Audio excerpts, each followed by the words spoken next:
And your power play multiplier is 3. Right now on News Channel 6 at 11:05, Richmond County teenagers in jail after a shooting over the weekend. How the sheriff is cracking down. Also ahead, hurricane season is underway. Can you believe it? Details on how the two-state is getting ready. And the temperatures continue to rise. How to keep your pets safe as summertime is upon us. Your news at 11 starts now.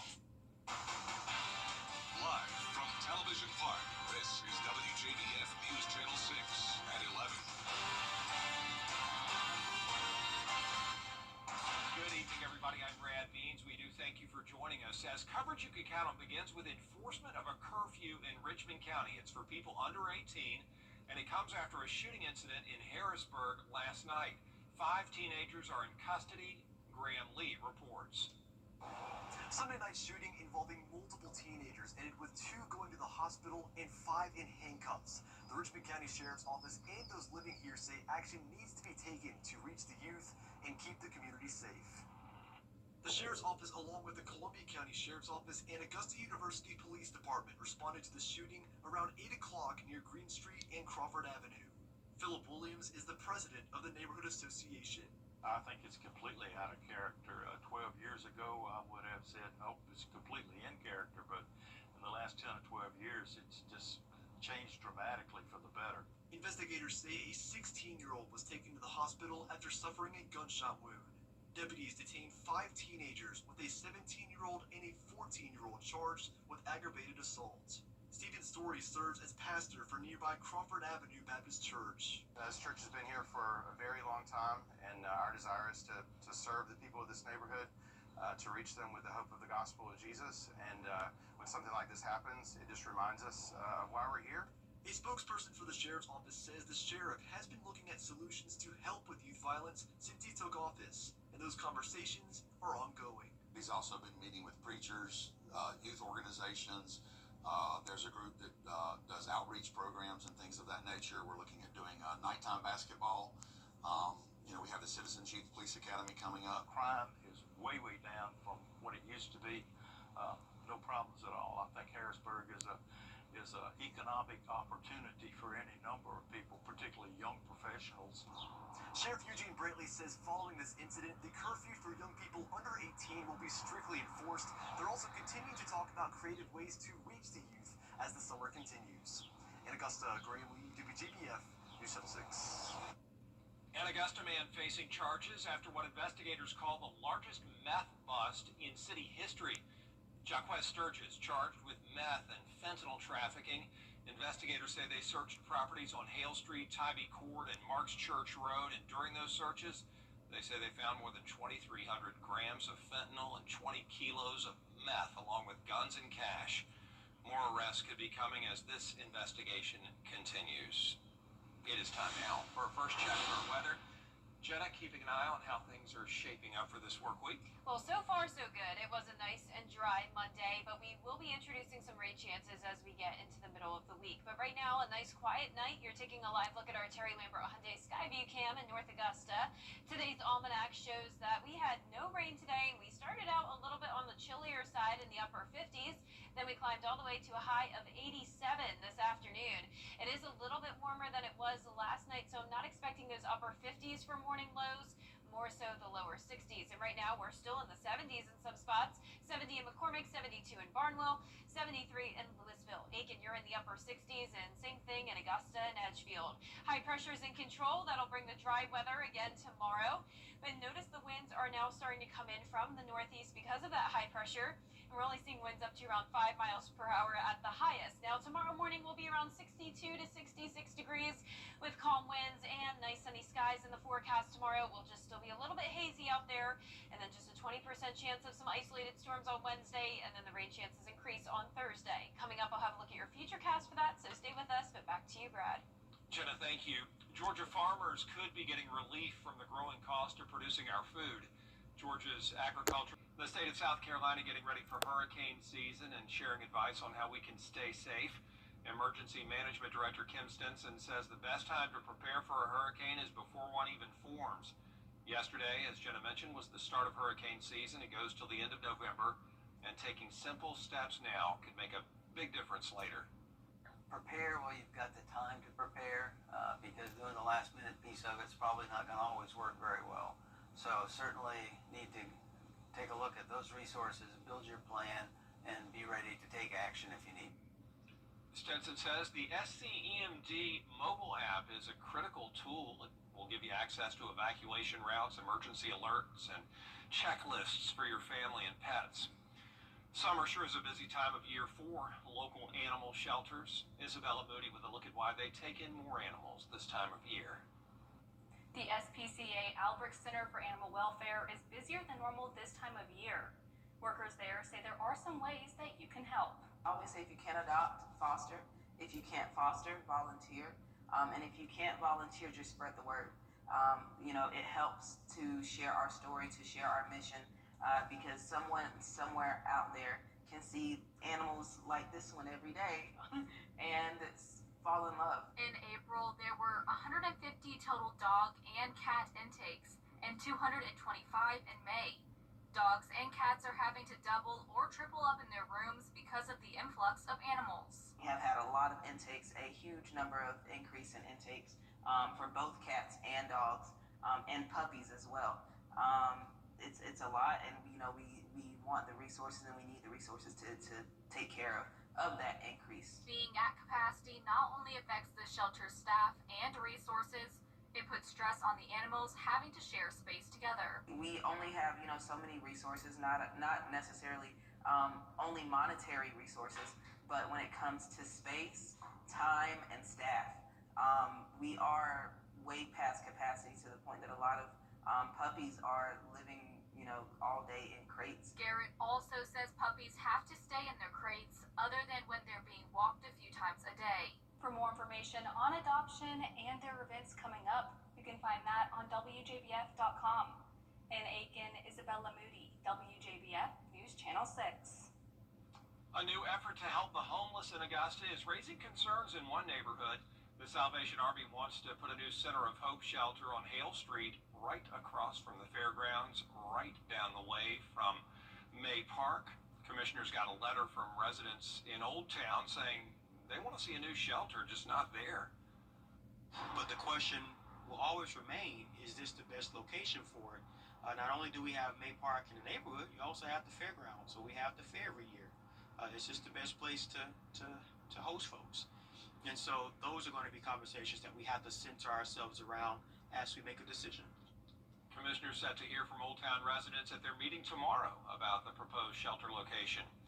The Family Y helping to make sure children stay fed this summer, delivering food all over the two-state to help families in need. They've expanded to Bamberg and Orangeburg counties. They got help, in fact, from the Orangeburg Y after Hurricane Helene hit us. And so now the Augusta Family Y wants to return the favor, providing meals to families there. This year we've added at least 3 more counties. We had about 18 sites last year for our rural feeding program, and we have about 30 this year that we're feeding kids in their neighborhoods grab-and-go meals for anywhere from 3 days to 4 days to 7 days. But each community gets fed 7 days of breakfast and 7 days of supper. If you'd like to volunteer and help feed these families, you can find a link on our website, WJBF.com. Coming up, teeing off for a great cause. A look at the 40th annual Red Shoe Classic after the forecast. And it's a warm and dry start to June, and tomorrow looks dry as well, but I am tracking some rain chances as we go into the middle of the week, along with tracking the tropics. I'll have your latest tropical forecast when we return. Let's face it, news is complicated. That's why WJBF.com makes it easy. Get clear, accurate stories that don't waste your time. Plus, get the latest video in one click with WJBF Plus. Get it all at WJBF.com. Your most watched local news is getting a big plus. WJBF 6 Plus. The CSRA's trusted news source, now on demand. WJBF 6 Plus is ready when you are. Download it free today on your favorite streaming device. Trust me, people are .com. Dance like nobody's watching. Except when people are watching, like your roommate and the new boyfriend you forgot she was bringing over. Believe in yourself. But know your limits, because right before an interview really isn't the time to try being a hairstylist. is possible, but so is not winning, which means sometimes the best way to play actually is to save some possibility for another day. The South Carolina Education Lottery, supporting better players and a better you. The Live 5 for 6 mobile app. Download it today.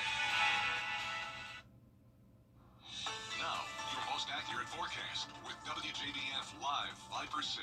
Welcome back. We have had mostly sunny skies over the past few days, but you may have noticed that it looks a bit hazy out there, and that's because of wildfire smoke that's made it all the way down here to the 2 state from Canada.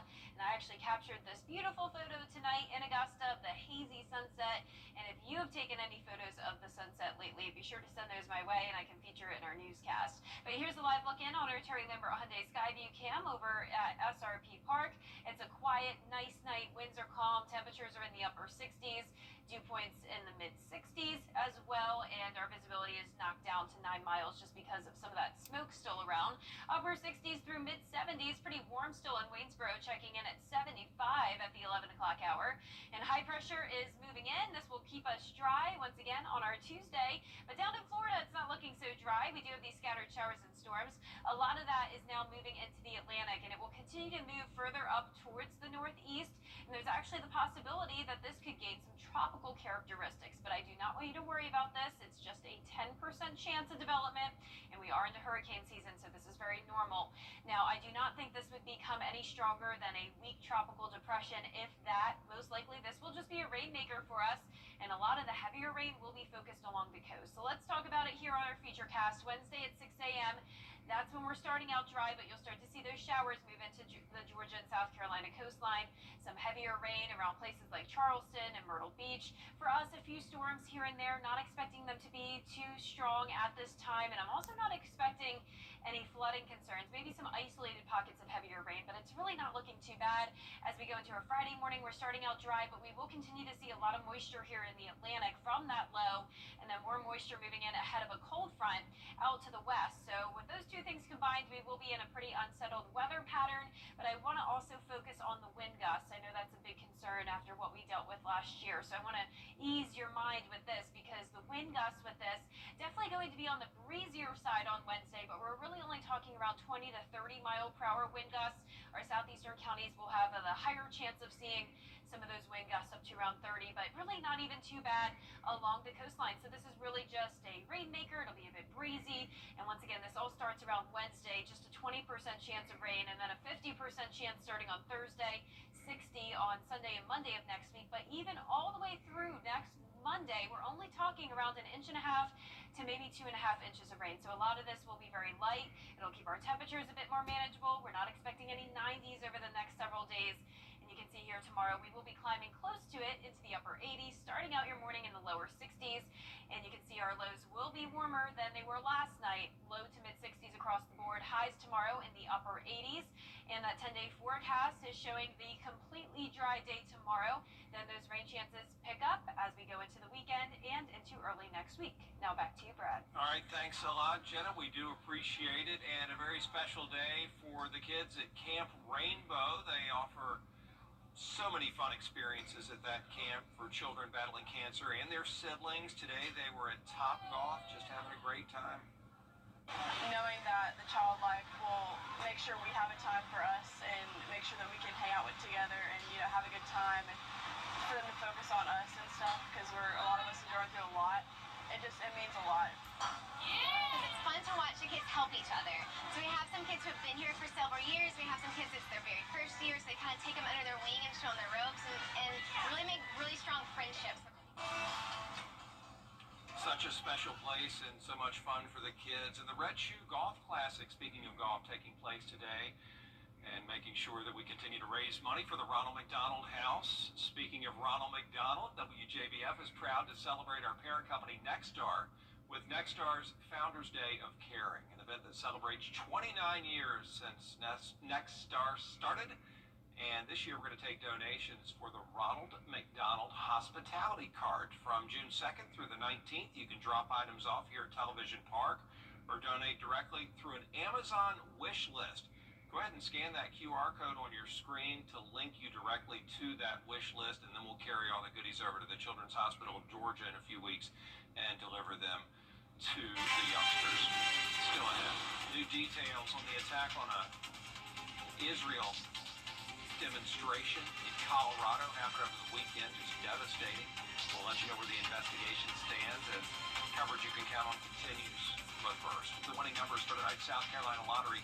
Pick 3, 830. Pick 4 tonight, 2126. The Fireball was 6. Your dog has what it takes to get free medium fries.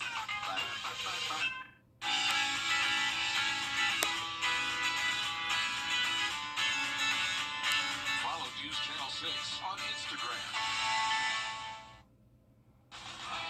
Now, WJDF sports coverage you can count on.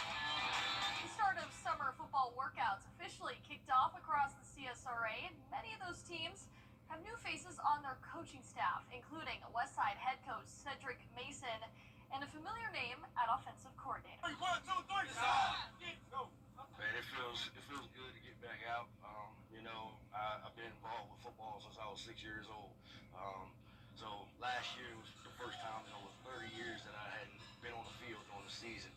So it was a little bit difficult for me, not being around the game that I love. Former Midland Valley coach Earl Chapman is one of 13 coaches on head man Cedric Mason's new staff. Of course, many remember Chapman's story. He was facing a domestic violence charge after being arrested last July. And even though that charge was dropped, Chapman's record was cleared, he was not able to return to his post as Midland Valley's head coach, despite much success. It went from being great to pretty bad.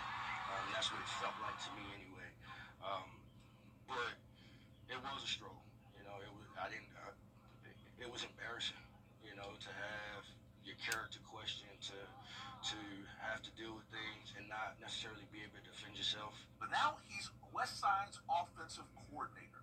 It's a fresh start for both the Patriots and Chapman, who says he's excited to return to a sense of normalcy with the game he's loved since he was a child. Being back out here now, being with a great group of young guys that want to work, want to get better, it just feels good to be able to do what I love again.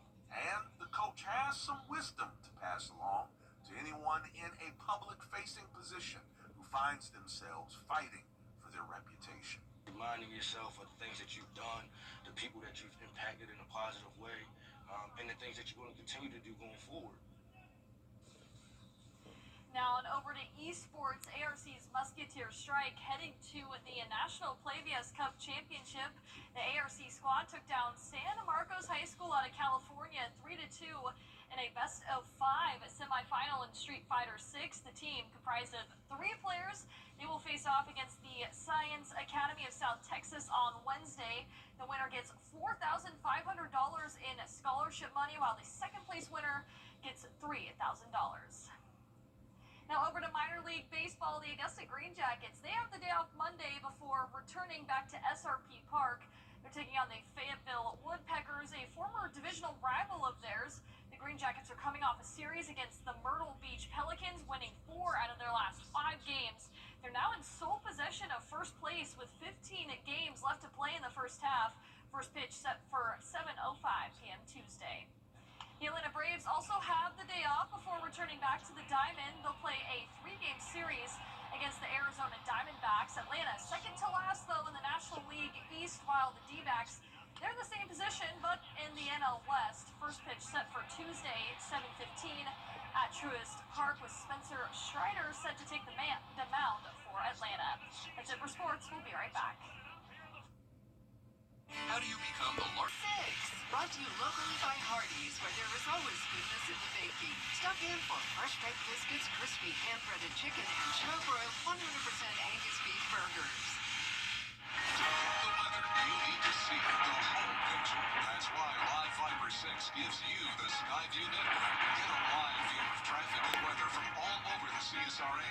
Available online 24 hours a day at WJBF.com and the free Live Fiber 6 mobile app. The WJBF Live Fiber 6 Skyview network, powered by Terry Lambert Hyundai. Low prices, big selection, and committed to quality customer service. Is rainy weather putting a damper on your day? Enter to win your very own Live Fiber 6 umbrella today. Visit WJBF.com and click on Contest and fill out the entry form for your chance to win. Getting your hands on a live 5 for 6 umbrella has never been easier. That's right. Lucky winners will be announced weekdays on News Channel 6 at 6. Who knows? It could be you. Sponsored by Busby's Heating and Air. When quality matters, call Busby's. Trusted since 1945. One more completely dry day tomorrow with warm temperatures all the way up to 89. We'll continue to see low to upper 80s over the next 10 days with those rain chances increasing as we go into the end of the week. Japanese-made toilets are getting more popular in the U.S., especially the washlet. It's a bidet with a heated seat, wash and dry functions. It's in about 80% of Japanese homes, and bidets like the washlet make up about 3% of U.S. toilets, but that's changing. 1 in 5 bathroom remodels does include these high-tech features. People are traveling to Japan more. They love what they see over there, and they are ordering it up back home. Good to know. Yeah, good to know. Have a great night, everybody. We'll see you tomorrow.